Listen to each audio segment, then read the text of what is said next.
Vamos a mostrar cómo el sistema Utopía está haciendo que lo que sucede en la bosque y en la selva sucede en los cultivos, que es lo que estamos buscando con nuestro sistema.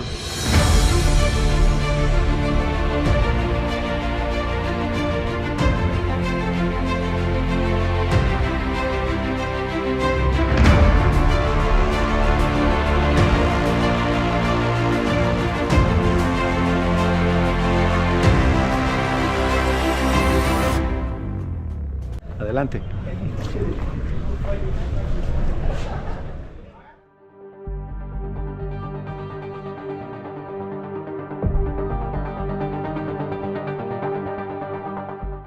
Quiero agradecer a Víctor Suárez, que hizo posible, que lo conozco desde hace años. Yo quedé impactado al venir de una región rural de Jalisco, cómo él les hablaba a los diputados en una sesión haciendo reglas de operación para los agricultores. Y luego quedé impactado cómo casi regañaba al de lo que era financiera rural y a los financieros, decía que sus vehículos no eran los apropiados para los agricultores. O sea, Víctor ha sido un héroe para mí. Y luego cuando estuvo en Sicasa, y bueno, gracias a Víctor, y le das a la que sigue, por favor, y a la doctora Elena Can, que está aquí, que yo siempre he dicho que si hubiera un premio Nobel a la promoción a la agroecología, debe ser para la doctora. Dejándonos de cosas, ella hizo famosa a Jairo Restrepo, no solo en México, en Latinoamérica y el mundo. Con sus videos de verdes, lo promocionó primero en México y luego Jairo despegó. Y Sebastião y Nacho y toda su fama se la deben a la doctora. Entonces, todos vimos el video de Para quien tiene ojos, fue el primer video. Te metías a YouTube y buscabas agroecología, producción orgánica, y era el video que saltaba. Todos lo vimos. Y para mí fue una referencia. Entonces, gracias a ellos dos es de que se dio, bueno, y a los demás colaboradores es que estamos aquí, donde les vamos a compartir lo que hemos hecho a lo largo de la historia. Tenemos una empresa de consultoría. A la fecha estamos operando en 3 continentes y en 10 países con los mismos resultados. Hemos descubierto una manera de facilitarle al agricultor el sistema, la biofábrica modelo Utopía, que les vamos a enseñar mañana a elaborar, y los protocolos de manejo están diseñados para el agricultor que no sabe leer ni escribir y para el agricultor que nunca fue a la escuela. Estas son las 5 fases de adquisición del conocimiento. Hay muchas, pero esta es la que más nos gusta a nosotros. Primero es la obtención de información. Cuando ustedes van a la universidad y estudian una carrera, lo que adquieren es información. O sea, cursar la carrera no los hace agrónomos. Cursar la carrera les da la información de agronomía. Una vez que reciben la información, deben de entenderla y comprenderla. Si no pusieron atención a sus maestros, si no comprendieron la información que se les dio o la comprendieron mal, van a hacer mal la implementación de esa información. De ahí que es importante que se entienda y se comprenda bien la información. Hasta este punto no sucede nada en el mundo real, ¿sí? Todos siguen sus cabezas.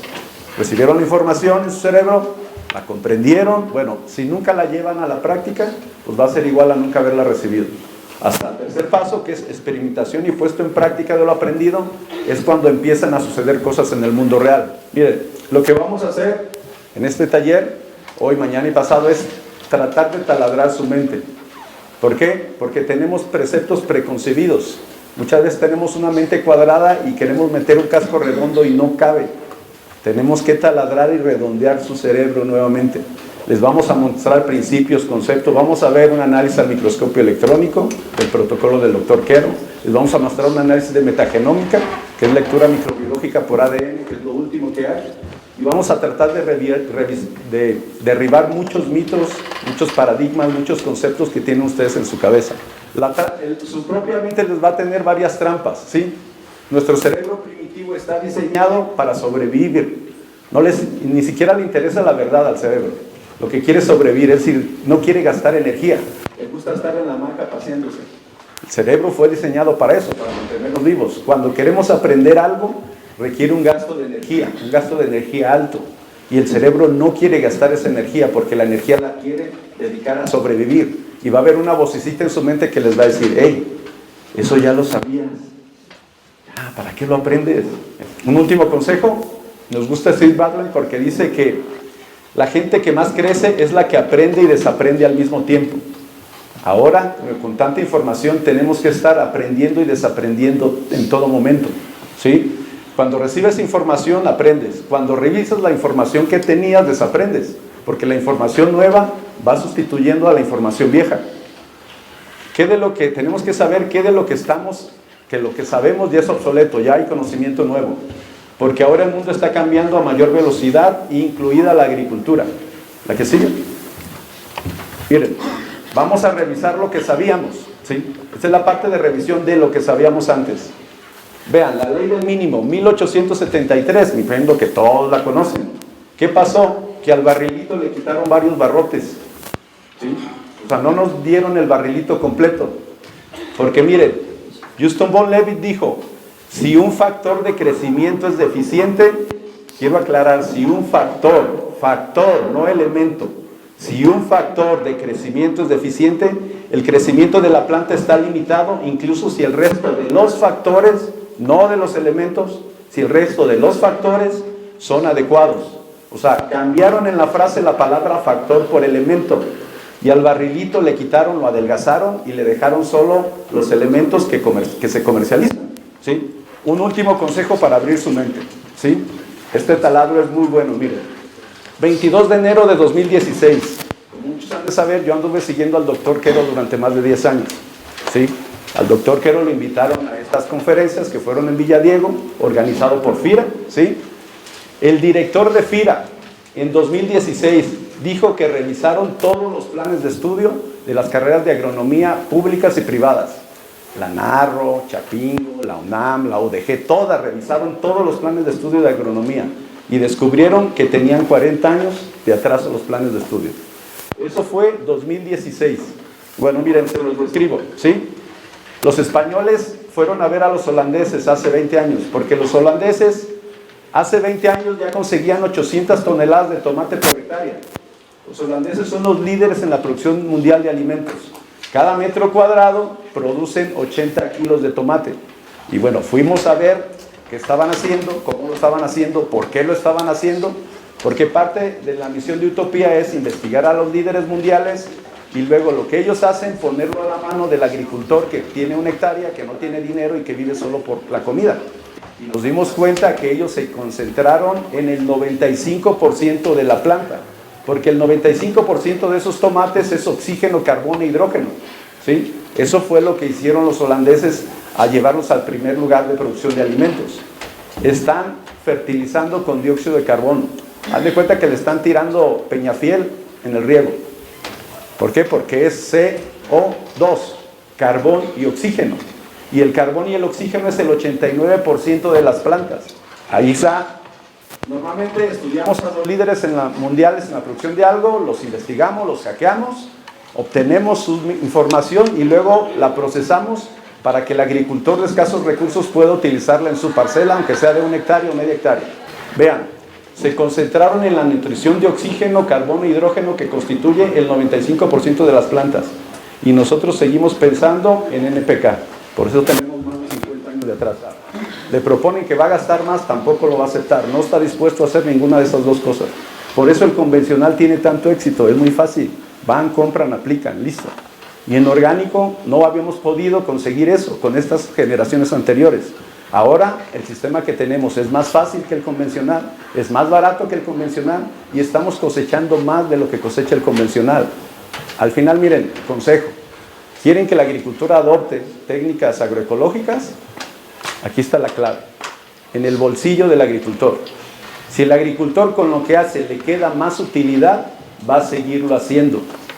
Si el agricultor con que le proponen y lo que hace no recibe más plata en el bolsillo, lo va a dejar. Bueno, luego vino la agricultura homeopática. Ahora con la ciencia ya sabemos que efectivamente si leen el agua no hay ningún ingrediente activo, pero leímos los cristales y el ingrediente activo está en el cristal, en la dinamización. Bueno, y luego vino el boom de la agricultura orgánica, ¿no?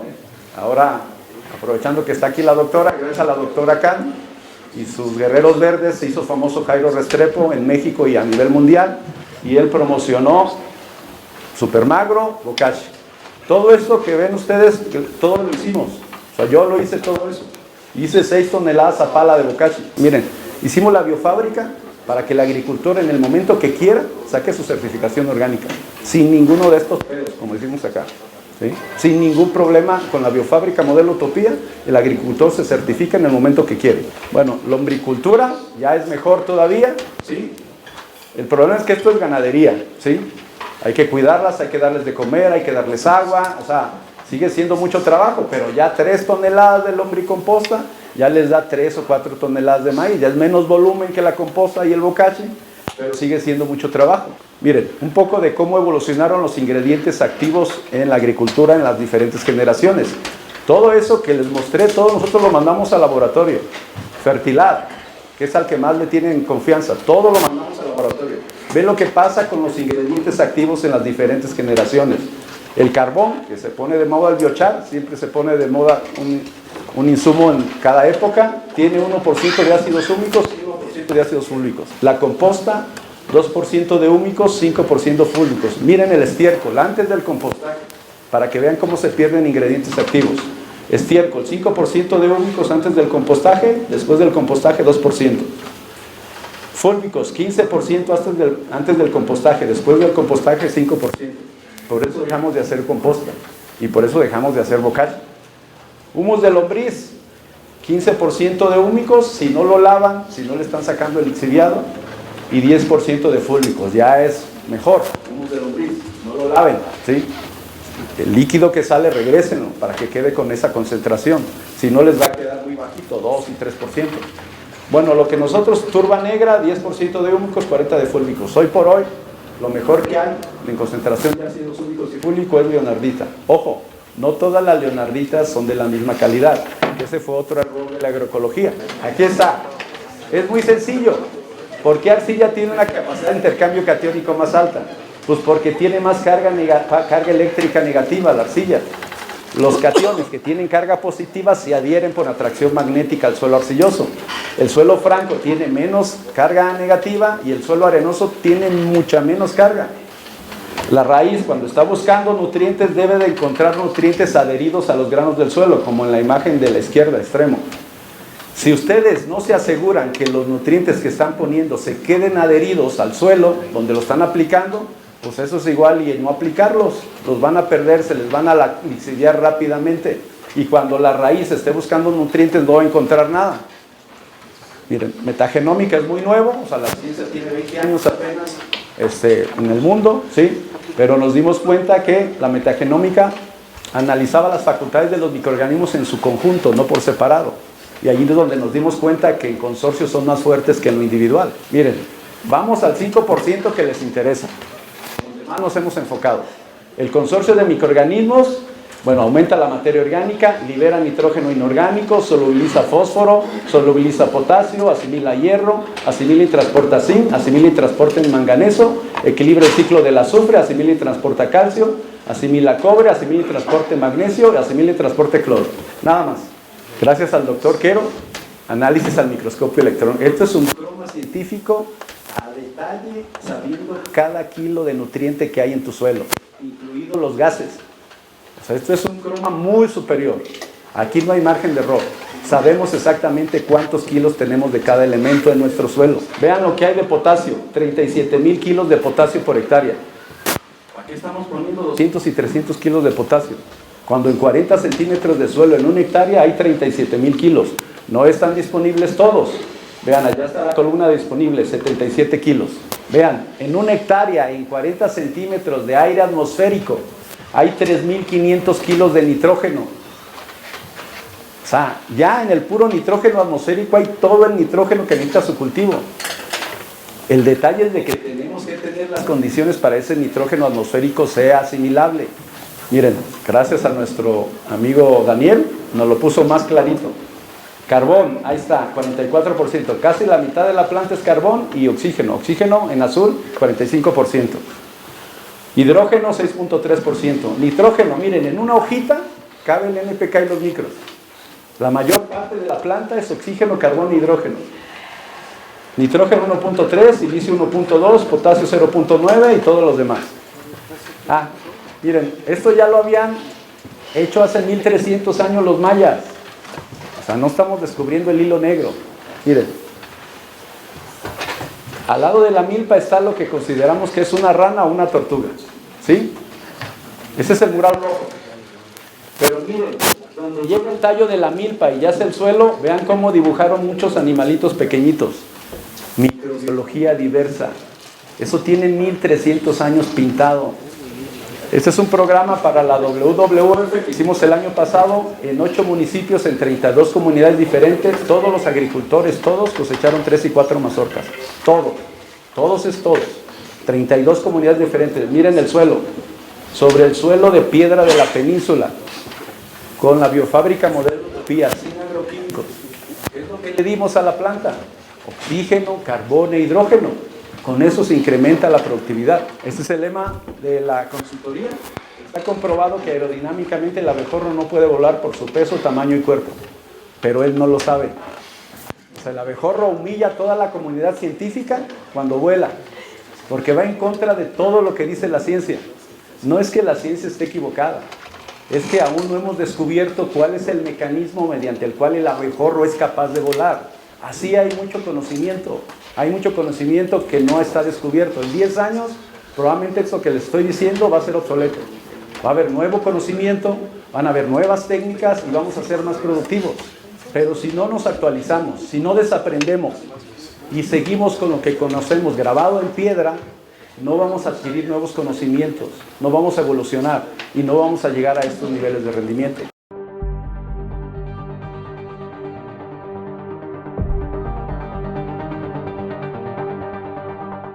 Vamos a continuar. Miren, esta es la parte de microbiología aplicada que hemos desarrollado en Utopía Consulting Group. Pregunta. A ver, el que no la responda adecuadamente no le llega a su siguiente pago. ¿Quién fertiliza la selva y el bosque? Sí les llega a su siguiente pago. Bueno, entonces, si saben, a ver, aquí ya se complica la cosa. Si saben que los microorganismos fertilizan la selva y el bosque, ¿por qué no estamos fertilizando nuestros cultivos a cómo los fertiliza la selva y el bosque? 500 es mejor que 19. Y además, estos son gratis. ¿Cuánto le cuesta al productor ir a la selva y el bosque a sacar microorganismos? Nada. Hasta le sirve de paseo y se desestresa. Es más, no tienen señal de Wi-Fi y no les están pidiendo informes. ¿Sí? En la selva y el bosque.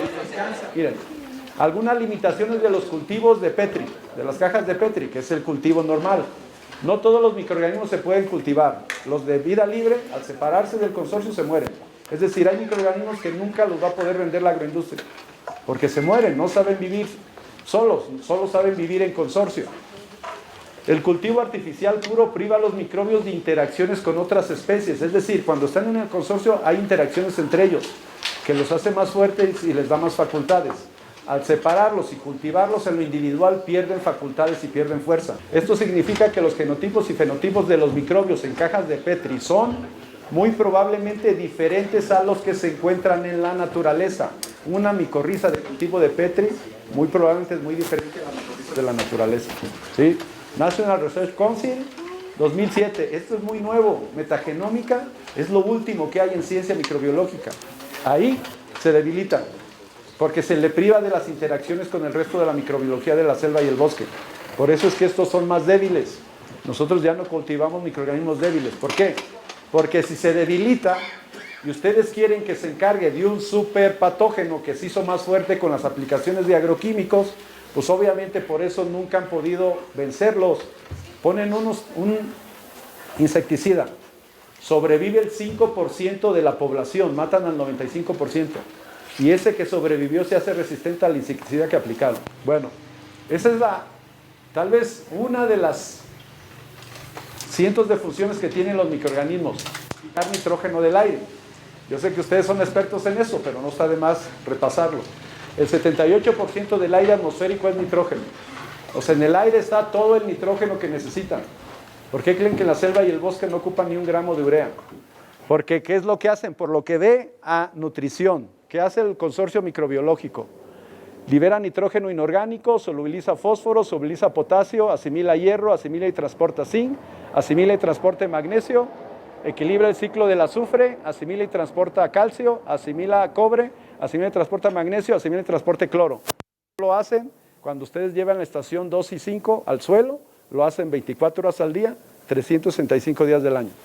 Miren, con microorganismos y sin microorganismos. Empanizado de semilla. Desde la germinación, más raíces. Desde la germinación, tallos más gruesos. Desde la germinación, hojas más anchas y más largas. Eso significa más captación de luz, más nutrición cuántica, que es lo que se convierte en fotosintatos, que es lo que se convierte en cosecha.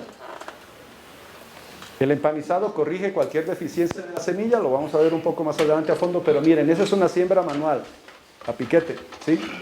Las semillas quedan a 1 centímetro, a 5 centímetros, a 4, a 3, a 2, a 6, y todas germinan el mismo día. Miren, como mesita de billar desde el inicio hasta el final, gracias al tratamiento de la semilla que le hacemos con las estaciones 2, 5 y 6. Melaza y roca fosfórica. La mitad del pivote, para que no quede duda. A la izquierda pusieron 150 kilos de 1846. Solo 1846 se lava y se lixidia y se pierde. A la derecha, 75 kilos de roca fosfórica con 75 kilos de 1846. El fertilizante, lo hemos medido, nos dura 10 y 12 meses en el suelo fertilizando, en lugar de que se pierda en 3 semanas. Tratamiento a la semilla, miren, todas germinaron el mismo día. ¿La que sigue? Miren, a la derecha, la mitad del fertilizante convencional está más verde, las hojas están más anchas, los tallos están más gruesos, la planta está más alta y uniforme. Y a la izquierda, que tiene el doble del 1846-0, las plantas amarillas de diferentes tamaños, aquí cosecharon 2 toneladas, nosotros cosechamos 3. Miren, así como se hizo famoso que los microorganismos en la tierra, que recibe azúcar, así romántico, ¿no? Y el microorganismo con azúcar fabrica el nutriente que necesita la planta y se lo da. Bueno, la microbiología eso mismo hace, no solo en las raíces, eso mismo hace en los tallos y dentro de los tallos. Fija nitrógeno en los tallos. Lo mismo hace la microbiología sobre las hojas y dentro de las hojas. O sea, lo mismo que hace en la raíz de apoyar nutritivamente a los cultivos, lo mismo hacen tallos y hojas, fuera y dentro. Bueno, todos estos nutrientes que están acá, que no están solubles, hay que poner los microorganismos 100 días antes de la siembra o 6 meses antes de la siembra. ¿Para qué? Para que de estos 37,000 kilos de potasio, ellos devoren 500 kilos y al día de la siembra ya tengamos en la columna disponible no 777 kilos, tengamos 577 kilos de potasio disponible. Y así ya no tendríamos que comprar ni 1 kilo de potasio. Y obviamente, miren, 3.500 kilogramos de nitrógeno ahí en 40 centímetros de atmósfera. O sea, del puro nitrógeno atmosférico ustedes pueden procesar todo el nitrógeno que necesitan. 2 cuestiones tienen que suceder. Por eso no lo aprovechan eficientemente. Si su suelo está compactado, revisen su suelo, si se compacta, si se hace piedra, obviamente ese nitrógeno atmosférico no va a penetrar al área de raíces y es inaccesible para las plantas. Esa es la primera condición, que su suelo tiene que estar descompactado para que ese nitrógeno, ese oxígeno y ese CO2 penetre al área de raíz. Bacterias, este es el primer grupo microbiológico. Vean, descomponedor primario descompone materia orgánica, las partes suaves. Este descompone las hojas, la parte suave de la materia orgánica. Contiene nitrógeno en su biomasa, 5 unidades de carbón y 1 de nitrógeno. Es la composición del grupo de bacterias. Sube el pH del suelo, lo hace más alcalino. Y luego vienen los hongos. Este descompone la parte dura, la parte lignosa. Las bacterias la parte blanda, los hongos la parte dura. Por eso tienen que estar los dos, ¿sí? Tienen que estar en equilibrio.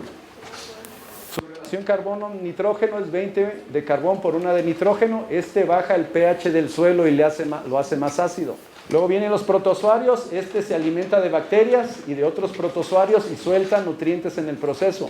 Contiene una relación carbón-nitrógeno de 10 de carbón y 1 de nitrógeno.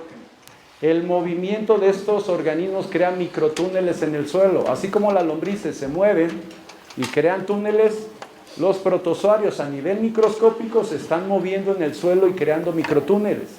Nemátodos. Este es depredador también, consume bacterias, hongos y nemátodos y suelta nutrientes en el proceso. Su biomasa es 20 de carbón y 1 de nitrógeno.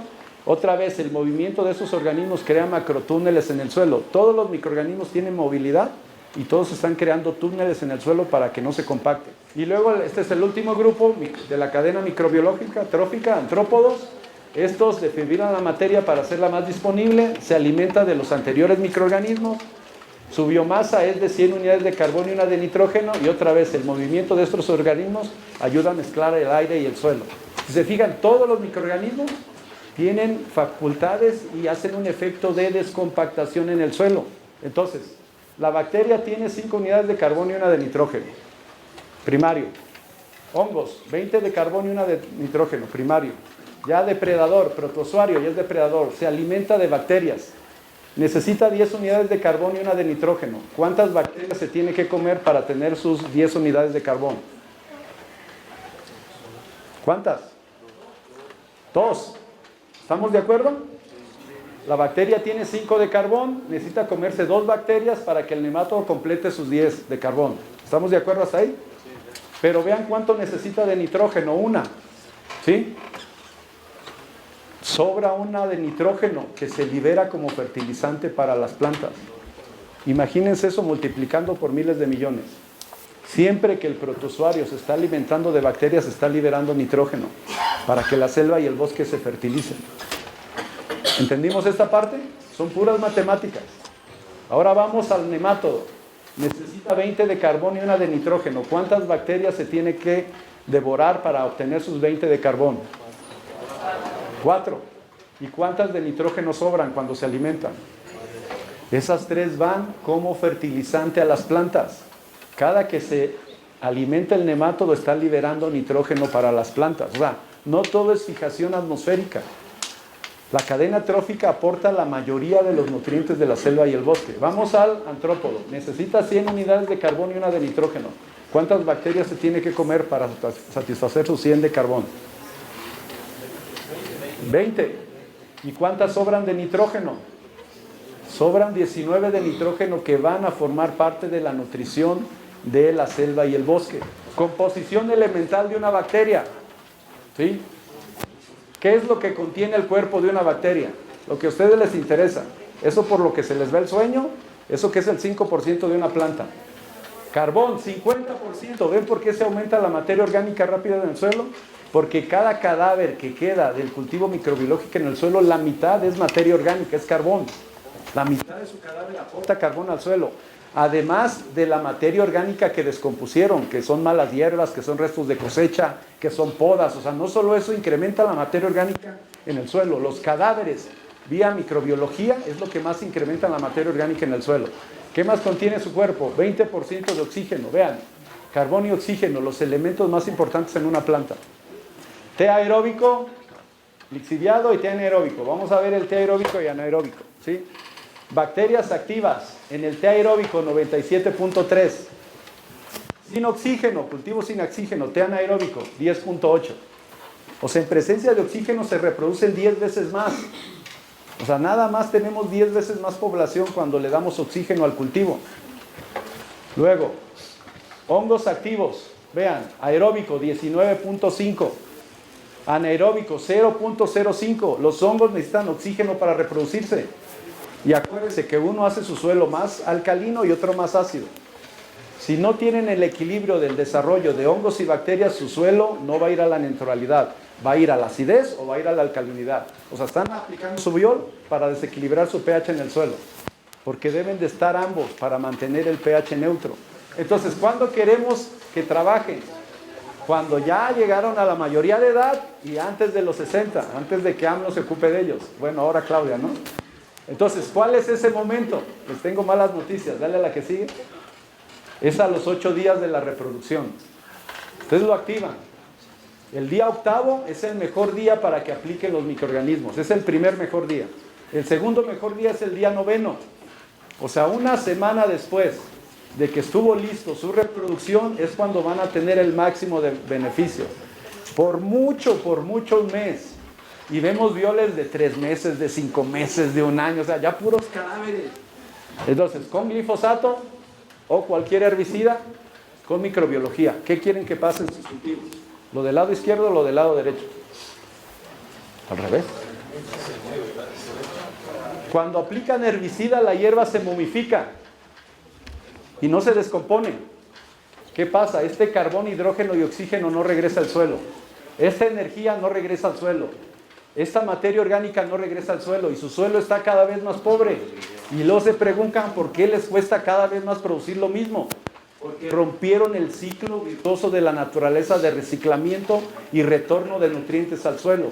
En la naturaleza, 30 toneladas de esto cada año regresan al suelo por hectárea. Queremos raíces de 1 metro, de 2 metros. ¿Por qué? Porque cuando ya se secó, ahora con el cambio climático, van a perder mucho su cosecha por sequía. Van a perder muchos productores su cosecha por calentamiento del suelo. Cuando se secó aquí arriba, a 30 centímetros, a 1 metro todavía hay agua. Y el maíz puede sobrevivir 30 y 45 días. Pero si ustedes nada más desarrollaron 20 centímetros de raíces, obviamente se les van a morir a los 15, 20 días. Información que hace falta que se difunda. Exudados de la raíz, ¿sí?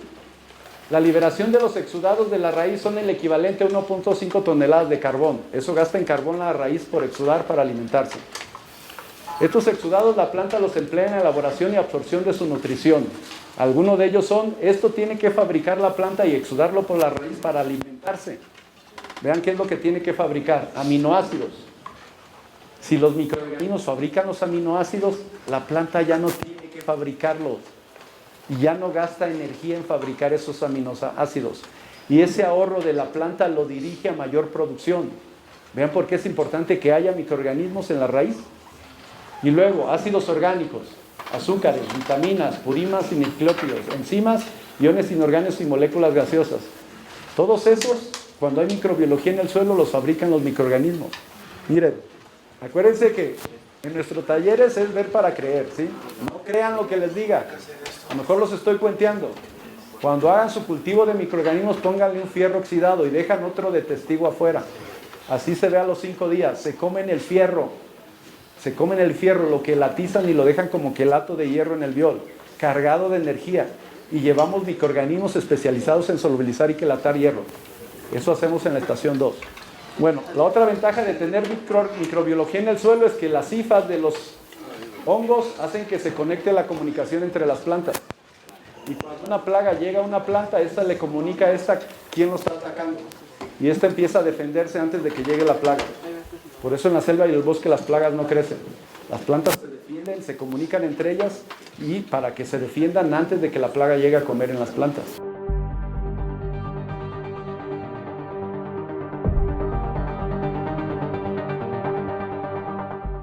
Hay 3 factores por los que no podemos hacer nada y 2 en los que sí podemos intervenir. Es decir, el tiempo. No podemos acelerar 1500 años para tener 10 centímetros de suelo nuevo. No podemos hacer eso. El clima tampoco lo controlamos. No podemos influir en calor y frío para romper la roca madre y que se desmorone más rápidamente. Bueno, miren, aquí está bien claro. Ustedes que tienen montañas tienen metros de suelo para destruir. Porque a lo largo de miles de años estuvo yendo suelo de la parte alta a la parte baja y tienen 20, 30, 50, 100, 300, 500 metros para poder labrar, quemar, destruir, envenenar. O sea, tienen bastante suelo para destruir. Mallas, 9 mazorcas por planta de maíz. Ese ni siquiera es el potencial genético de la planta, miren. Los mayas, 1 mazorca por cada nudo. Estamos viendo 3 mazorcas por nudo. 9 por 3, 27. Eso lleva la planta de maíz a 27 mazorcas por planta. Bueno, principios de la morfología, señores. Esto es muy importante. A ver, si entendemos que la planta es oxígeno, carbono e hidrógeno, ¿de dónde viene el hidrógeno? Del agua. ¿Qué quiere decir? Los holandeses siempre tienen circulando agua. Nunca le falta agua al cultivo. Es una de las razones por las cuales llegaron a 800 toneladas de tomate por hectárea. Entonces, deben entender que hay suelo arenoso, suelo limoso y suelo arcilloso. Este pierde rápidamente el agua, por eso se usa para los caminos. No retiene agua ni retiene nutrientes. El limo retiene más tiempo el agua y la arcilla retiene más tiempo el agua. Por eso las arcillas son más productivas. ¿Por qué retiene más el agua y la arcilla menos? Miren, este es el tamaño de un grano de arena, 1 milímetro. Este es el tamaño del limo. Por lo menos alcanzan 1000 granos de limo dentro de un grano de arena. 1000 veces más pequeñito. El grano de arcilla ni siquiera es visible aquí. O sea, lo que hace que retenga más nutrientes el suelo y más agua es la superficie de contacto. Aquí hay menos superficie de contacto que en 1000 granitos. Si ustedes desdoblan 1000 granitos, es una superficie mucho más grande que un grano de arena. Bueno, miren, ya está en centímetros cúbicos, ¿sí? Arena gruesa cubre 31 centímetros cuadrados. Limo, Vean la diferencia, cubre 1570 centímetros cuadrados. Vean la diferencia de superficie de contacto. O sea, es mucho, muy superior el limo en retención de agua y nutrientes. Pero vean, la arcilla, 31.416 centímetros cuadrados. Por eso la arcilla retiene más agua y más nutrientes, porque es más superficie de contacto la que hay en un suelo arcilloso que en un suelo limoso o en un suelo arenoso. Velocidad de infiltración, o sea, qué tan rápido se pierde el agua, dependiendo del suelo. En un suelo arenoso avanza 50 milímetros en una hora. Rápido permea y rápido se pierde. En un suelo arcilloso avanza 2.5 milímetros. ¿Qué quiere decir? Que es 25 veces, avanza más lento en el suelo arcilloso que en el arenoso. ¿Qué quiere decir? Que aquí se va a perder el agua 25 veces más rápido. Y por lo que ve, a retención de humedad, acuérdense, la arcilla, lo que hace que su capacidad de intercambio catiónico sea más alto, es que al ser más pequeñito tiene una carga negativa más fuerte. Y eso hace que los cationes que tienen carga positiva se adhieran a la arcilla. El suelo franco y arenoso que tiene menor carga negativa, menos cationes se adhieren a ese suelo arenoso que al suelo arcilloso. Entonces, resumen, suelo arenoso no retiene agua y no retiene nutrientes. Obviamente van a producir menos. Suelo arcilloso retiene más agua y retiene más nutrientes. ¿Qué hemos hecho? Al suelo arenoso lo disfrazamos de suelo arcilloso. Vamos a la respuesta. Arena, capacidad de intercambio catiónico de 1 a 5. O sea, retiene muy pocos nutrientes. ¿Sí? Franco arenoso, de 5 a 15, capacidad de intercambio catiónico, retiene más nutrientes. Suelo franco, de 5 a 15, más nutrientes. El suelo que más retiene nutrientes es el arcilloso, vean. Más de 30 y 50, más o menos, capacidad de intercambio catiónico de la arcilla. Supimos que hay 3.500 kilos de nitrógeno en la atmósfera. O sea, de nitrógeno atmosférico podemos tener todo el nitrógeno que necesite su cultivo. 1.100 kilos de oxígeno. Vamos a ver la importancia del oxígeno. Lo que más consume su cultivo es oxígeno. En promedio de 6 a 8 toneladas por ciclo de cultivo, la planta está extrayendo del suelo. Si no reponen el oxígeno, obviamente se quedan sin oxígeno, ¿sí? Cada vez producen menos, cada vez tienen más ataques de plagas y enfermedades, porque al tener menos oxígeno el suelo, los microorganismos, aunque no sean patógenos, que necesitan oxígeno para sobrevivir, ¿de dónde creen que lo obtienen? Empiezan a atacar a su planta para obtener el oxígeno de sus cultivos. Nos dijeron en la universidad que el suelo es un sustrato inerte que solo da soporte a las raíces, ¿sí o no? No es que sea un sustrato inerte, quemamos, labramos, nosotros lo convertimos en un sustrato inerte. Entonces, si es un sustrato inerte que no aporta nada, es la manera más cara, porque todo hay que comprarlo y llevarlo de manera de síntesis. En cambio, en la agricultura orgánica, el suelo es un elemento vivo de la naturaleza donde suceden ciclos biogeoquímicos que generan la vida. La glomalina evita esa erosión, ¿sí? O sea, cuando el suelo es nuevo no emite polvo. Cuando una selva la acaban de labrar, por eso están acabando con el Amazonas. Porque el suelo es muy fértil el primer año, porque vean cómo la glomalina pega los granos. La que sigue, miren, aquí está el suelo arenoso, arcilloso y limoso. Esta es la glomalina. Es el pegamento que produce la microbiología, que evita que por viento y que por lluvia se pierda la arcilla, que es la más fértil de nuestro suelo. Miren, ¿cuál suelo otra vez? ¿Cuál suelo es el que creen que está arrastrando el agua cada que les llueve? El más pequeño, la arcilla, porque es el más liviano, es el que el agua arrastra más fácilmente. Pero ese suelo es el que retiene más agua y más nutrientes y lo estamos perdiendo por erosión eólica y por erosión hídrica. Bueno, miren, un suelo compactado no responde satisfactoriamente a la fertilización. Si ustedes ponen su fertilizante y su suelo está compactado, están perdiendo su inversión. ¿Por qué? El máximo de producción vegetal reside fundamentalmente entre el equilibrio entre el índice de absorción de nutrientes y el índice de metabolización de nutrientes. Ustedes ya lo sabían, ¿no? Son expertos en esto. Bueno, mientras más rápida es la metabolización de los nutrientes, mejor nutrida está su planta. Mientras más rápido se metaboliza el fertilizante orgánico convencional que pongan en el suelo, su planta está mejor nutrida. Pero miren, la velocidad de metabolización depende de la presencia de suficiente oxígeno en el suelo. Acuérdense, hay 3 tamaños de partículas. Cuando todo queda suelto, ¿cuál partícula creen que se percola hasta donde quedó duro? La arcilla. Miren, porque era importante que viéramos el tamaño de partícula. Las partículas más pequeñas brincan más alto. ¿Cuáles son? Las arcillas. Las arcillas del suelo franco brincan menos y las arenas son las que menos brincan. Entonces, dale a la que sigue. Después de que impacta la gota del riego, de la lluvia, las primeras son las más pesadas y las más grandes, las que caen. Luego cae el suelo franco y al final cae el suelo arcilloso que forma una costra superficial. Otra vez esto tiene que ver con energía, ¿sí? Nutrición cuántica. ¿Cuántas calorías obtiene la raíz por cada molécula de glucosa que fabrica cuando hace fotosíntesis? Con suficiente oxígeno en el suelo, la respiración de la raíz es aerobia, presencia de oxígeno, igual que en el bosque y en la selva. Por cada molécula de glucosa, ¿sí?, la planta obtiene 673 calorías por cada molécula de glucosa con presencia de oxígeno. Ahora, con falta de oxígeno, la respiración es anaeróbica. Con cada molécula de oxígeno, la planta fabrica 22 moléculas de calorías de ácido láctico y 21 de alcohol etílico.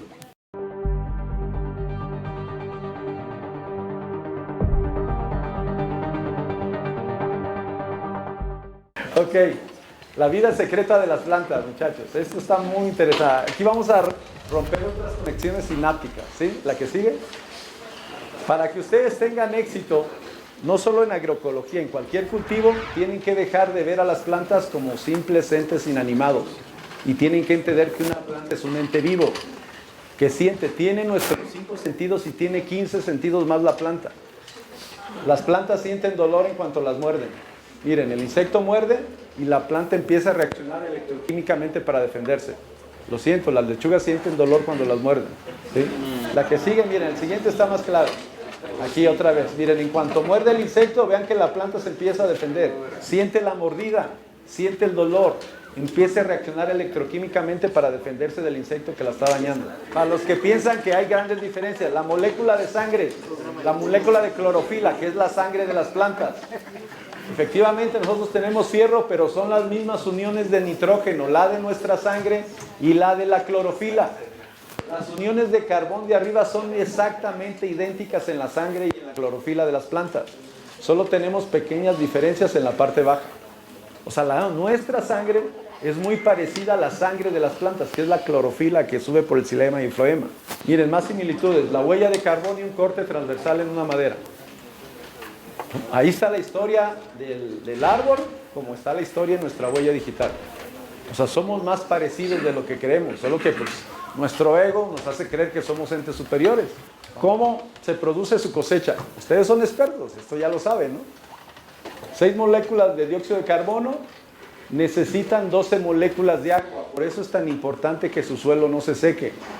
O sea, el hecho de que su planta tenga la energía para absorber el dióxido de carbono debe de ir acompañado del doble de disposición de agua. Más la luz, se produce oxígeno y se producen los carbohidratos, con los cuales la planta forma raíces, tallos, hojas, flores y frutos. Vimos la composición elemental de las plantas, miren. 45% es oxígeno, carbón 44%, hidrógeno 6.3, nitrógeno 1.3, silicio 1.2. Del nitrógeno para abajo apenas es el 5%.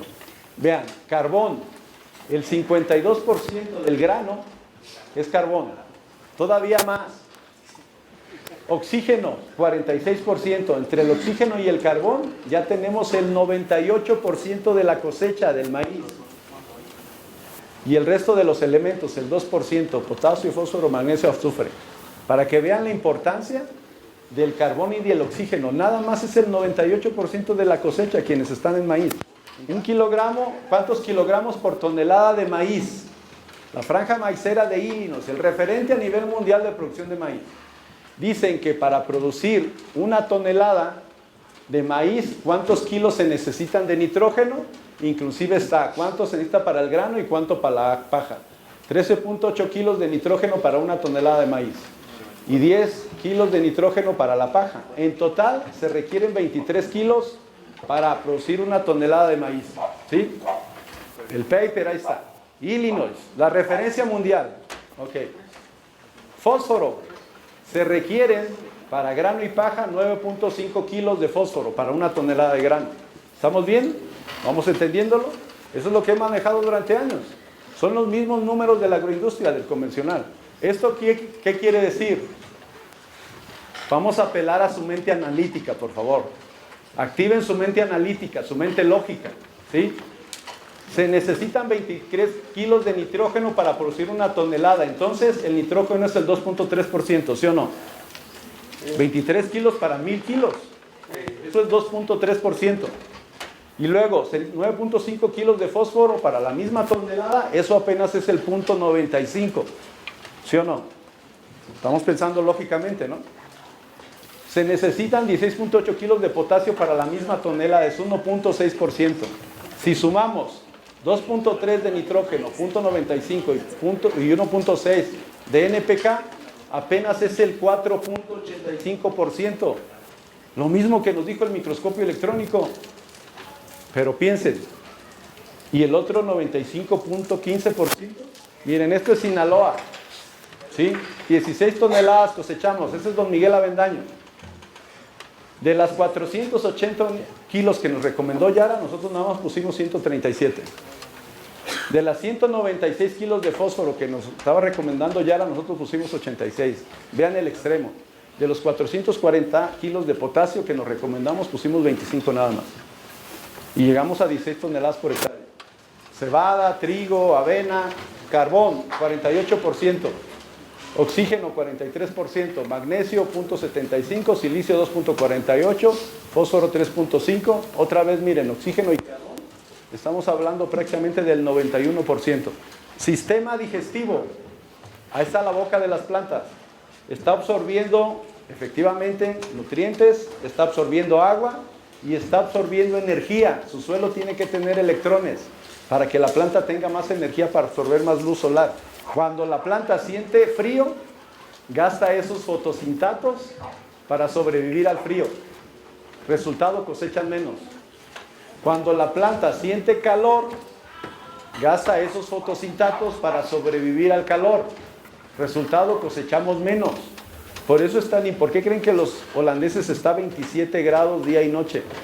Porque la planta ni siente frío, ni siente calor y no gasta los fotosintatos que fabrica en sobrevivir al frío y al calor. En luna llena, así como las olas suben en luna llena y en luna nueva no hay olas, lo mismo sucede con el flujo de savia en las plantas. Todo el tiempo está subiendo a ramas y hojas, luna llena, menguante, sube la savia, luna llena está en ramas y hojas y en la luna nueva están las raíces. Es muy sencillo, ¿sí? Se aprovecha mejor la aplicación que están haciendo. Pero lo mejor de todo, señores, nunca poden una planta cuando la savia está en la parte alta, en luna llena. La van a desangrar, les va a caer la gomosis, les va a podrir su rama y les va a podrir el árbol y van a perder el árbol simple y sencillamente con hacer una poda en una fecha equivocada. Luna menguante, semilla empanizada, todo germina el mismo día, ¿sí? Perdón, luna llena. Lo que da fruto sobre la tierra se siembra en luna llena. Lo que da su fruto bajo la tierra se siembra en luna menguante. Están vivos, las plantas pueden producir sus propios insecticidas naturales. Ácido jasmónico, gacetílico, producen diferentes sustancias para defenderse de los insectos. Así como hay seres humanos sanos que no se enferman, las plantas sanas tampoco se enferman. Las plantas de la selva y el bosque son plantas sanas. Las plantas tienen su ciclo circadiano, igual que nosotros. El que les vamos a enseñar a hacer, el inductor de resistencia de aspirina, regula el ciclo circadiano. Esto es importante especialmente para patar la floración. Primer sistema de defensa de las plantas, la armadura de silicio. Si tienen silicio disponible en el suelo, la planta se va a hacer de una armadura que no la pueden penetrar los hongos y no la pueden atacar los insectos. Esta es la cubierta de silicio. El calor viene en el espectro infrarrojo del rayo de luz. Si tenemos una buena cobertura de vidrio, rebota el calor y no estresa con calor a las plantas. Eso le quita 12 grados de agobio de calor a las plantas. Esto pasa cuando le falta agua. No se humedece toda la raíz. ¿Y de qué nos sirvió desarrollar grandes raíces si no las estamos humedeciendo? Y el efecto contrario nos produce ataque de hongos. Exceso de humedad, inundación, vienen los hongos a acabar con nuestra planta. La selva y el bosque ni tiene suelos secos ni tiene suelos inundados. Bien, ¿por qué? ¿Qué pasa si se seca su suelo y si tienen exceso de humedad? Tienen cajas así y tienen cajas así. O sea, su productividad es baja. Tiene que ver la humedad con la frecuencia de riego, perdón, el tiempo de riego, la frecuencia de riego de acuerdo al tipo de suelo que tiene. Y bueno, y el otro ajuste que no se hace, toma poquita agua cuando está chiquita la planta y luego toma más agua cuando crece. Y nunca ajustamos el riego. Regamos las mismas horas cuando está chiquita y cuando está grande. Y luego se va obstruyendo la salida del riego por verdín y por carbonatos. Cuando está más grande es cuando más obstruido está el riego y no lo medimos. Entonces, cuando más necesita agua es cuando más deshidratada está. Y vienen los insectos a acabar con ellos. Miren, para que vean que son bien chismosas las plantas. Época lluviosa es cuando más se engrosa el árbol, el anillo más grueso. Época seca, año seco, el anillo más delgadito. Aumentamos la carga para disfrazar a la arena de arcilla, le ponemos ácidos húmicos y fúlmicos. La que sigue. Estos son los ácidos húmicos y fúlmicos, miren. Es un pegamento sobre los granos del suelo, donde se quedan pegados los nutrientes. La que sigue. Cuando la raíz está buscando comida, siempre encuentra comida gracias a estos ácidos húmicos y fúlmicos que pegan los nutrientes en la raíz.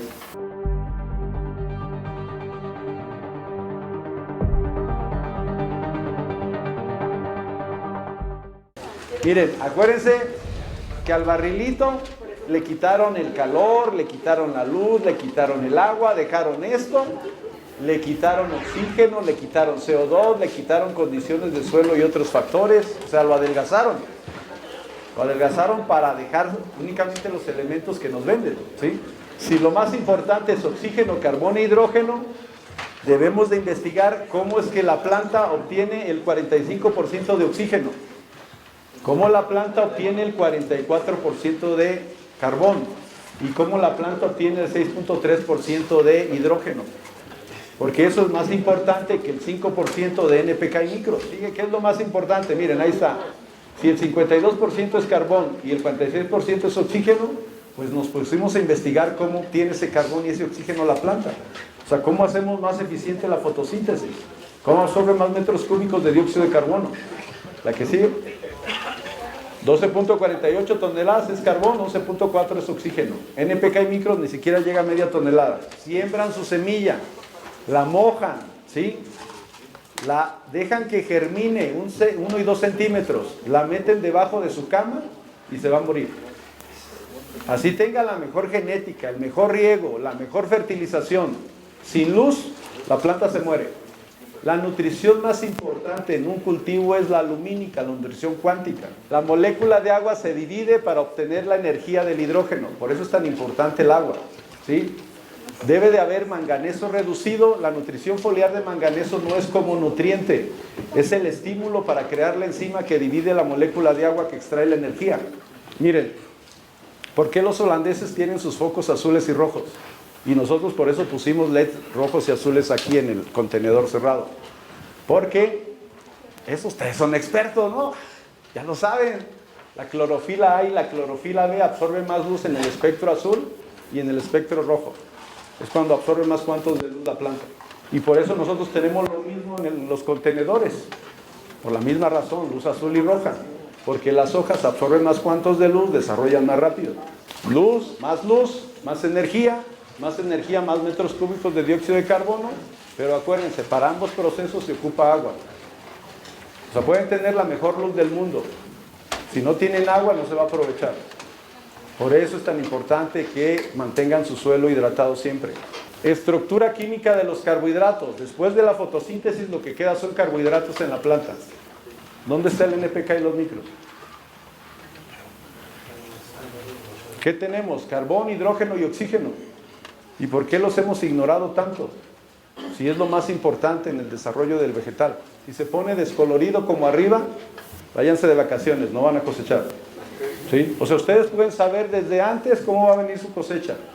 Simplemente hagan cortes longitudinales y transversales en los frutales, le ponen yodo. Si hicieron una buena nutrición lumínica y una buena nutrición carbónica, van a tener muchos almidones almacenados en sus troncos y en sus ramas.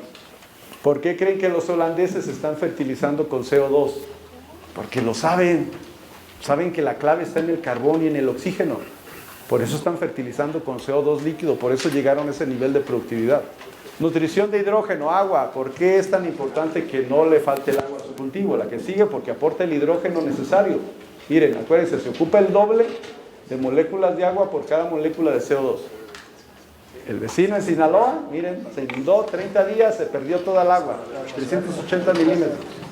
Por tener suelo compactado y por tener piso de arado. Tienen que romper el piso de arado para que esa agua se infiltre. La que sigue, eso fue subsuelo, incorporación del resto de cosecha.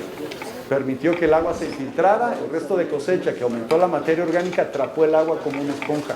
Esta es investigación del doctor Quero otra vez, ¿sí? Esto es muy importante. Aquí está la respuesta de por qué ustedes tienen un árbol que lo fertilizan y nomás no da nada. Así le hagan lo que le hagan, ¿sí? Porque tuvo deficiencia de nutrientes en la germinación. El escutelo parece controlar la productividad, vigor requerido durante la germinación y estabilidad genética. Mi mentor, el doctor Edgar Quero. Si su semilla no está rodeada por fósforo, hierro, zinc, magnesio y manganeso, no va a germinar eficientemente, va a tener la deficiencia toda la vida de la planta. Miren, el escutelo tiene la mayor cantidad de fósforo, potasio y magnesio. La cantidad de escutelo que tenga la semilla determina la capacidad de germinación y desarrollo de la planta. El escutelo debe ser grande y grueso. ¿Cómo saben si una semilla tiene un buen escutelo? La pesan. Si está pesada la semilla, tiene buena reserva de nutrientes para germinar. La fertilización de un microelemento no produce efectos si la semilla es deficiente en ese microelemento, porque la planta tiene un programa de uso deficiente de ese elemento. La planta empieza a alimentarse obviamente de lo que tiene en la semilla, ¿sí? Está bien. Pero si los nutrientes se agotan, aquí ya se agotaron los nutrientes de la semilla, y la raíz todavía no ha madurado para absorber nutrientes del suelo, aquí la planta se queda indefensa y sin nutrientes. Los ácidos húmicos y fúlvicos hacen que se pegue el fertilizante sobre la piedra. Se pega mucho mejor en su suelo. Ustedes tienen un montón de suelo. Se pega en el suelo alrededor de las raíces, aunque llueva, aunque les caiga un huracán, sigue adherido al suelo y no se lava. Y eso le proporciona a la planta nutrición, más días, más horas, más tiempo. Miren, eso es porque se aumenta la carga negativa. La que sigue, miren, la partícula de humos es carga negativa.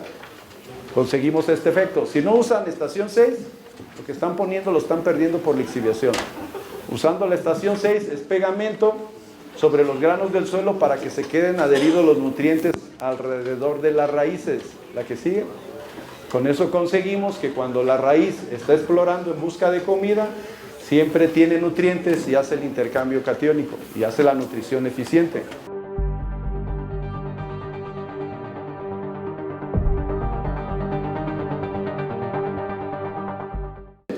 La agricultura convencional de la Revolución Verde privilegió uno de los parámetros, el parámetro químico, ¿sí?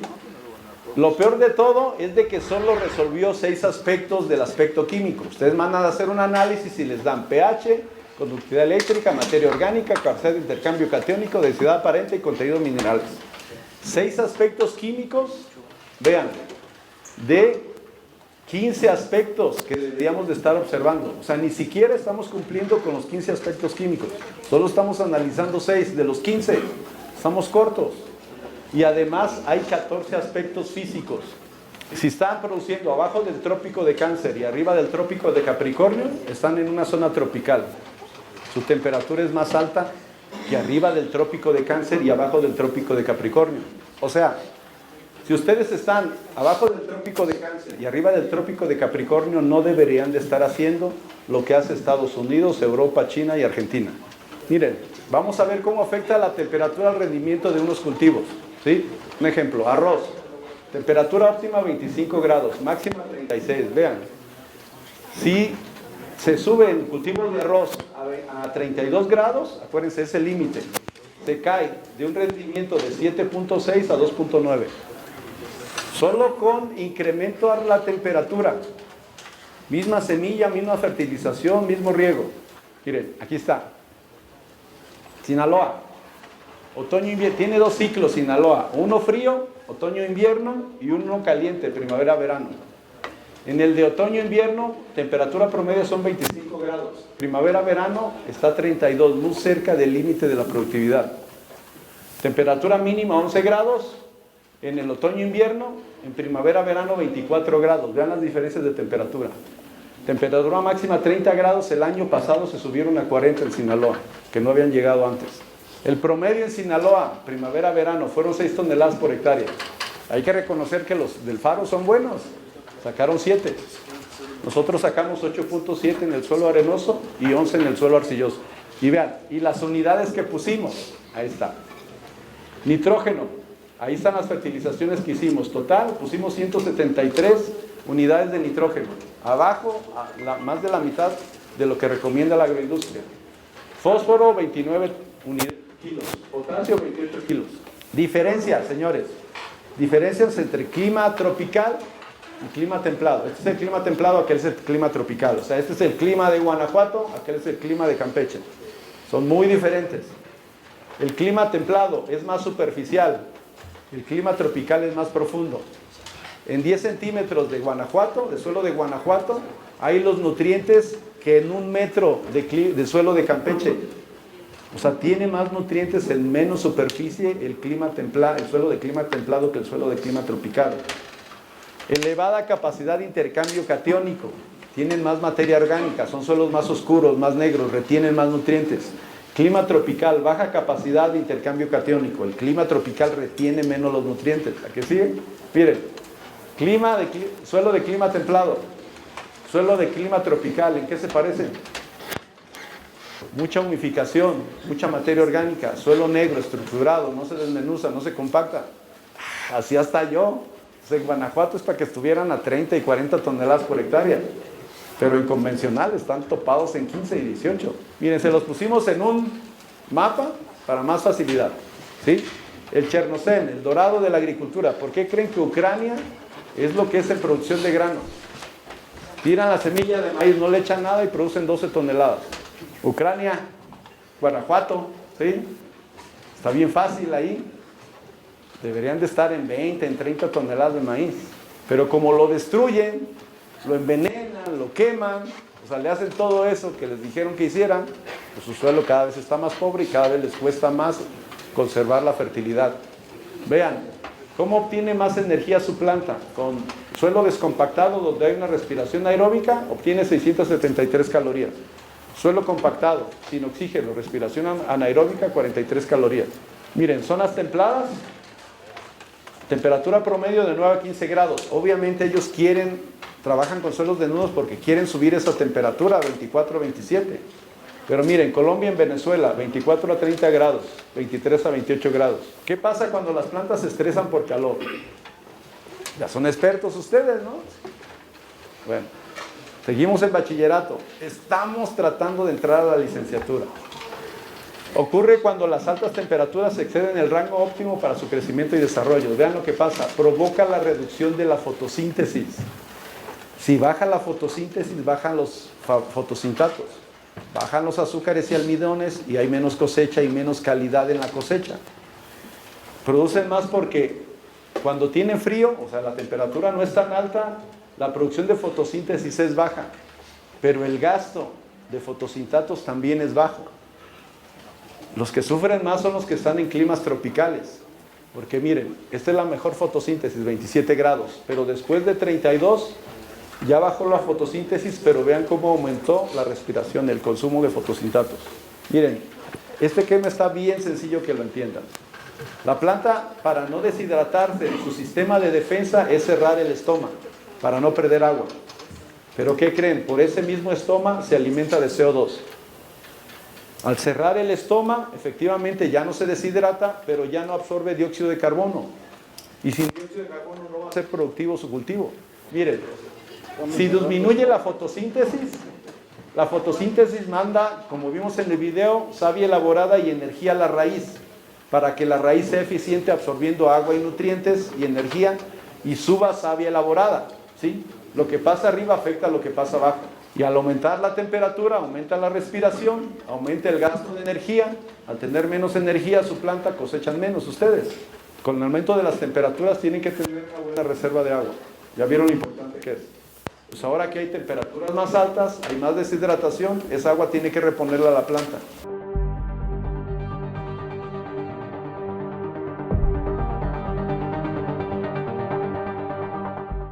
El hongo, la hifa del hongo no es capaz de penetrar esa cobertura de vidrio. El insecto ni siquiera osa posarse, porque esos son navajas de vidrio. O sea, las plantas así son en la selva y el bosque. Por eso no ocupa pesticidas, ni fungicidas, ni insecticidas, porque tienen esa armadura de vidrio. Miren, así se ve de cerca. Por eso no osan los insectos posarse en plantas que tienen su armadura de vidrio bien desarrollada. Eso lo pueden hacer en todos los cultivos, pero hay que trabajar 100 y 6 meses antes de la siembra. Ahí está el blindaje, ¿sí? Ahí está el silicio. Ese es vidrio como el de las ventanas, el que se forma la planta sobre su estructura. La hifa del hongo no es capaz de penetrar el vidrio, esa protección que tiene la planta, y no se llenan de hongos. Miren, el hongo empezó a atacar, empezamos a ponerle estación 2, se engrosó el vidrio y se frenó, ya no pudo seguir avanzando el hongo. O sea, no le hace que no hayan empezado 100 días antes, empiecen ya aunque estén a medio cultivo. Miren, ¿por qué creen que el insecto está mordiendo aquí y no aquí? Ese brillo que ven ahí ustedes es la cobertura de vidrio que esta hoja sí fue capaz de formarse y esta no. Si el insecto muerde aquí, solo puede dar una mordida, se daña la mandíbula y se muere porque ya no puede comer.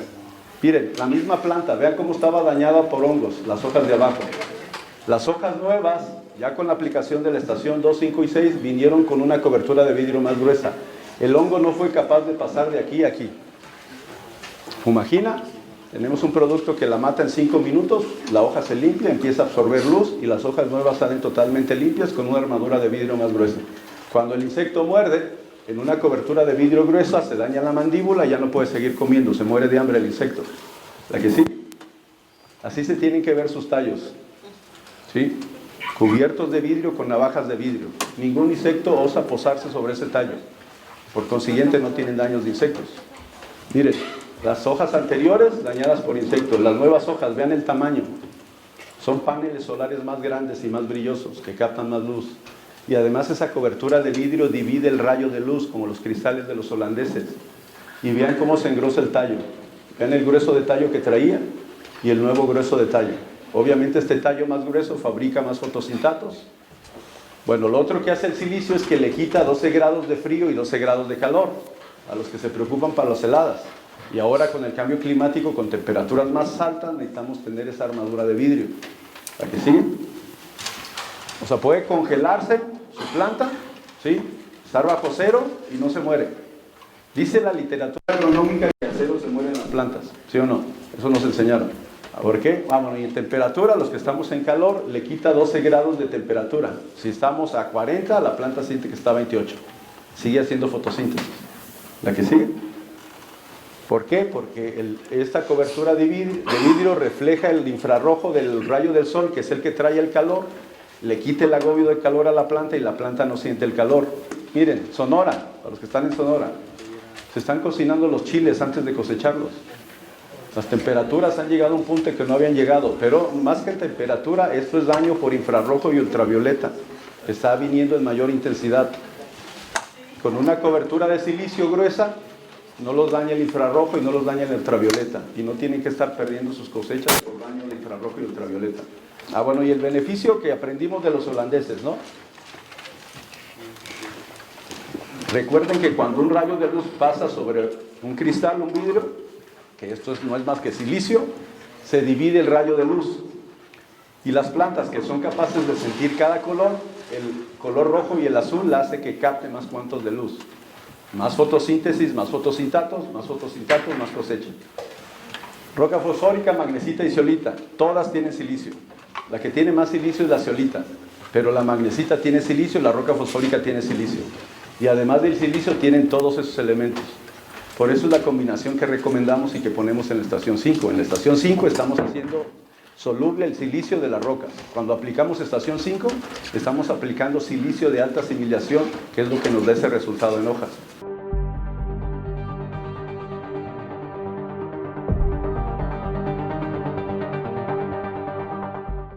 Organismos autótrofos y heterótrofos, es lo que hay en la naturaleza. Los autótrofos, también llamados productores, poseen la habilidad de producir su propio alimento. Por eso se les llama autótrofos, porque por sí mismos producen su alimento. Y luego están los organismos heterótrofos, como nosotros, que no somos capaces de producir nuestro propio alimento. Tenemos que alimentarnos de otros organismos, autótrofos o heterótrofos.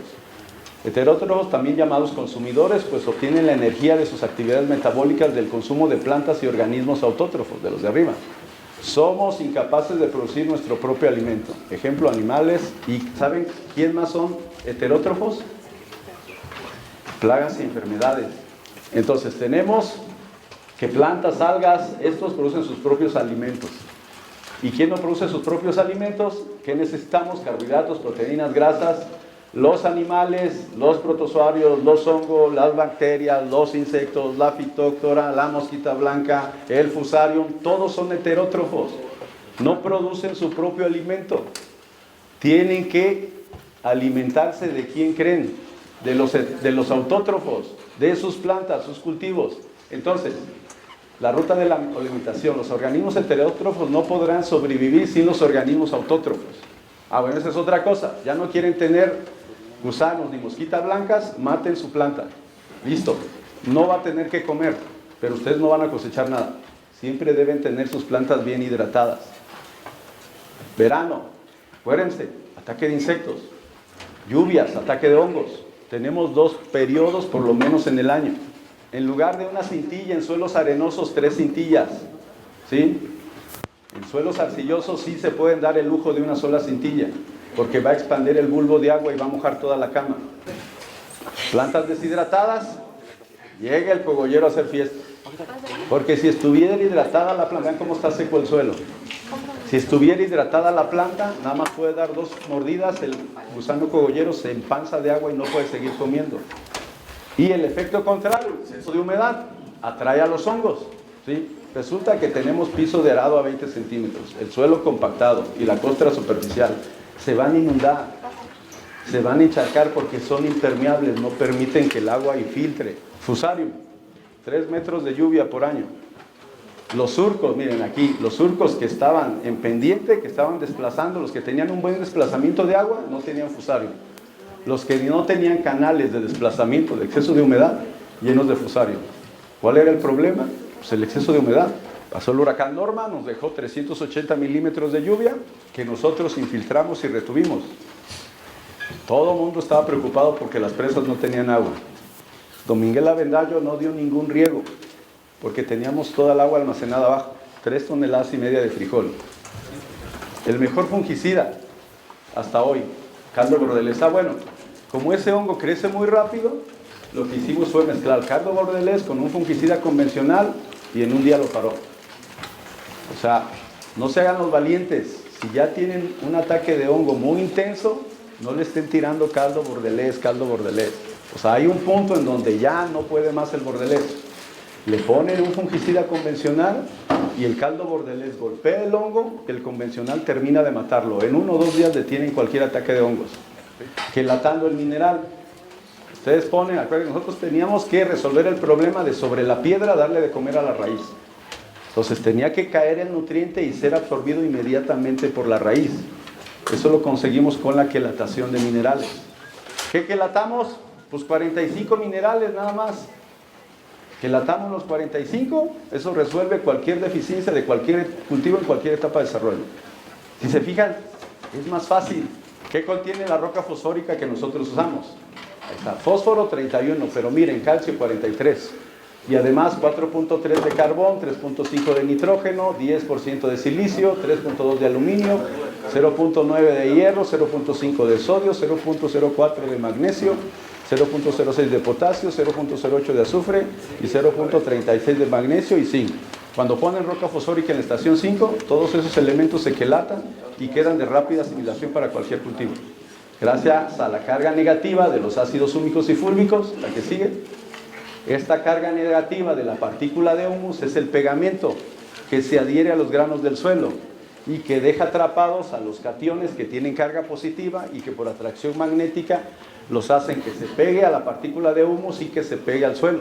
Bueno, ya vimos que producen su propio insecticida orgánico en la raíz, pero deben de estar bien hidratadas y bien nutridas. Por eso los principios que hemos estado estudiando. Reducido, lleno de energía. oxidado, sin energía. Es así de simple, ¿sí? O sea, no se complique mucho la vida. Abajo de 100, ¿sí?, es lleno de energía. Arriba de 100 es oxidado, sin energía. ¿Cuánto? A ver, restos de cosecha. Ya vimos que por lo que vea nutrientes es $1,000. Por lo que vea energía, una tonelada de esquilmo tiene 18 gigajoules de energía, que equivalen a 400 litros de gasolina. ¿Cuánto cuestan 400 litros de gasolina? Exacto, jabón potásico. ¿Por qué es importante jabón potásico? La adherencia, la eficiencia de su aplicación foliar va a ser 9 veces más eficiente que como lo están haciendo ahorita. Por eso es importante que hagan el jabón potásico. ¿Cuánto cuesta? 50 pesos por hectárea. ¿Por qué diatomeas? Miren, es hueca por dentro. Por dentro está hueca. Tiene un orificio ancho y luego se va haciendo más pequeño al interior de la diatomea, lo que permite que la carguemos en 2 minutos con cualquier líquido. Ponen la diatomea, el líquido penetra al interior de la diatomea, se carga rápido en 2 minutos. Pero como la salida es más pequeña, se descarga en 6 días. Bueno, hay navajas, estas no encapsulan. Recuerden, antes de comprar la diatomea, pidan 1 kilo, toman una cuchara y la ponen en un vaso de agua. Si se precipita rápidamente al fondo, son de estas, son navajas de vidrio. La última generación, miren, ¿qué encontramos en común en los virus, en las bacterias, en los hongos, en los insectos, en las esporas de los hongos y en los huevos de los insectos? Que todos tienen una cobertura de quitina. Es una proteína que forma el exoesqueleto del insecto y cubre el huevo del insecto. Nunca se van a poder adaptar a un disolutor de quitina, a las plagas y enfermedades. Es la ventaja. Esta es la última, bueno, no la última, la penúltima generación de controladores de plagas y enfermedades, los disolutores de quitina. Lo mismo le hacen a hongos, a nemátodos, a huevos, a bacterias, a virus. Miren, esto es lo que pasa cuando ustedes ponen el cultivo de hongos de la estación 8, que es el cultivo de hongos entomopatógenos, le das al video, puro al 100%, ¿sí? O suprasuelo, ambos con diatomeas. Ahí están los nemátodos, miren, se alimentan de la savia de las raíces. Miren, cuando ustedes siembran, ya hay 1, 2, 3, 4, 5 patógenos esperando que siembren para matar su cultivo.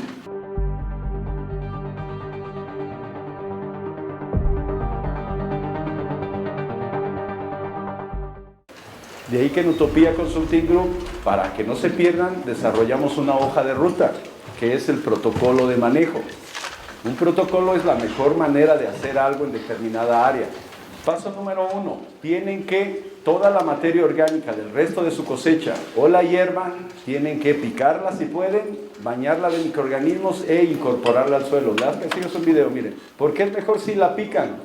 Porque un pedazo grande, los microorganismos lo digieren en más tiempo, y un pedazo pequeñito lo invaden más rápido y más rápido lo descomponen. Miren, 30 días después, ¿sí?, ya tenemos una incorporación aproximadamente del 70% del resto de la cosecha. ¿Qué está sucediendo? Pues la materia orgánica se está descomponiendo, está soltando los minerales, se están haciendo solubles y está creando la partícula de arcilla humus, que es lo más fértil que hay para producir. Acuérdense, ¿qué pasa cuando aumentamos la materia orgánica? Aumentamos la capacidad de intercambio catiónico, porque la materia orgánica es 10 veces más alta su capacidad de intercambio catiónico de la arcilla, y aumentamos la retención de humedad. Y luego, acuérdense, ¿por qué fuimos capaces? Esto nos permitió infiltrar toda la lluvia del huracán. Miren, aquí está el tanque de 600 litros. Tiene unas mangueras y inyectamos la estación 2 aquí, atrás del pico del subsuelo. ¿Qué es lo que está sucediendo en los 100 días de preparación? En este caso, en los 6 meses antes. Como ya abrimos los poros del suelo, como ya está ingresando el nitrógeno, el oxígeno y el CO2 atmosférico, pues lo que sucede es una captura y mineralización de oxígeno atmosférico. Miren, N2, para que lo sea absorbido, la planta tiene que convertirse en nitrato. Pero esa es una ruta que lleva varios grupos de microorganismos. Un solo microorganismo no puede pasar N2 a nitratos. Primero tiene que convertirse en nitrógeno amoniacal, donde interviene un grupo de microorganismos. Y luego al ion amonio, otro grupo de microorganismos. Y luego a nitrato, otros microorganismos.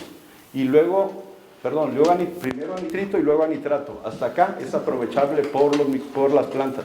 ¿Por qué hay que mineralizar el CO2? Porque el CO2 es un disolvente del suelo, ¿sí? Nos ayuda a disolver los minerales del suelo, no solo los microorganismos. El CO2 disuelve los minerales del suelo. Cuando se mezcla CO2 con el agua, que es H2O, se genera ácido carbónico. El ácido carbónico es el carboxilo más pequeño. ¿Qué quiere decir? Que es el más eficiente haciendo disponibles los nutrientes que están en el suelo. Este carboxilo es el que disuelve el suelo y hace los minerales asimilables.